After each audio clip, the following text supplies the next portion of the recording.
안녕하세요. 분청TV입니다. 오늘은 저희 집에서 가장 큰 지분을 차지하는 볼파이톤을 소개하려고 해요. 볼파이톤은 아프리카에 서식하는 병으로 위협을 느낄 경우 몸을 동그랗게 말아요. 그 모습이 마치 공처럼 보여 볼파이톤이라고 불리게 되었습니다.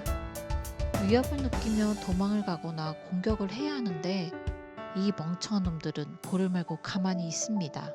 아마도 얼굴만 가리면 된다고 생각하는 것 같아요. 왠지 볼파이톤이 멸종위기종이 된 이유를 알 것 같네요. 어쨌든 이런 멍청하고 순한 성격과 수만 가지 모프 때문에 전 세계적으로 가장 인기 있는 파충류 중에 하나가 되었습니다. 키우는 방법은 어렵지 않아요. 밥은 일주일이나 2주일에 한 번 먹고 똥을 몰아서 싸는 습성이 있어서 일주일에 한 번 정도만 치워주시면 됩니다. 성격도 굉장히 온순한 편이라 사람하고 익숙해지면 볼을 말지도 않습니다. 저희 집에서는 이제 볼을 마는 아이들을 보기가 힘드네요. 사육장 세팅도 간단합니다. 저희는 렉 사육장에서 키우고 있는데요. 바닥재로는 JRS 패딩을 깔아주고 물그릇을 하나 넣어주면 끝입니다. 다른 여러 종류의 바닥재가 있지만 JRS 패딩이 똥을 쉽게 치울 수 있어서 주로 사용하고 있어요. 하지만 가끔 이런 바닥재에 민감한 아이들이 있는데요. 이런 경우 종종 피부 발진 등이 올라오기도 합니다. 제가 키우는 루사와 모모가 그런 경우예요. 사진을 보면 피부가 붉어지고 비늘이 조금 떠있죠? 그래서 이런 아이들은 별도로 미트 페이퍼를 쓰고 있어요. 미트 페이퍼는 잘 찢어지지 않고 수분도 빠르게 흡수해서 피부가 민감한 아이들에게 사용하기 좋았어요. 똥을 쌀 때마다 전체를 갈아줘야 하긴 하지만요. 사육자의 경우 FB40 터브와 V70 터브를 사용하고 있습니다. 볼파이톤을 키우기 전 가장 고민했던 부분이 이 터브 크기인데요.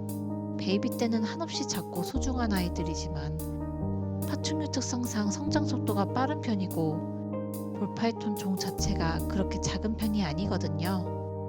특히 암컷과 수컷의 크기가 다르고 암컷의 경우 4kg이 넘는 거대한 녀석들도 있어서 실제로 터브를 여러 번 변경해야 했습니다. 그때마다 돈이. 이런 시행착오를 겪으며 최종적으로 선택한 것이 이 두 터브입니다. 저희는 수컷과 베이비는 FB40 터브에서 사육을 하고 성체 암컷의 경우 V70 터브로 옮겨줍니다.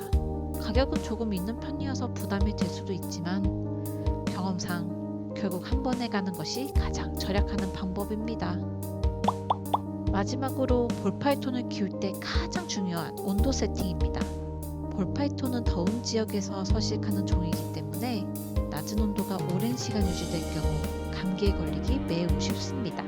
감기에 걸리면 심한 경우 폐사하게 되고 또 다른 개체들에게 쉽게 전염될 수 있기 때문에 볼파이톤 사육에 있어서 사육장 온도 관리는 매우 중요합니다. 보통 자동 온도 조절기를 이용해서 온도를 조절하는데요. 핫존의 온도는 32에서 33도, 쿨존의 온도는 28에서 30도 정도를 추천드립니다. 문제는 자온조의 온도와 터브 안의 실제 온도가 100% 동일하지는 않다는 것입니다. 그래서 자온조와는 별도로 터브 내부의 실제 온도를 반드시 확인하셔야 합니다. 다음 영상에서는 저희 집에 살고 있는 볼파이톤들을 소개시켜 드릴게요. 구독, 좋아요, 알람 설정 부탁드려요.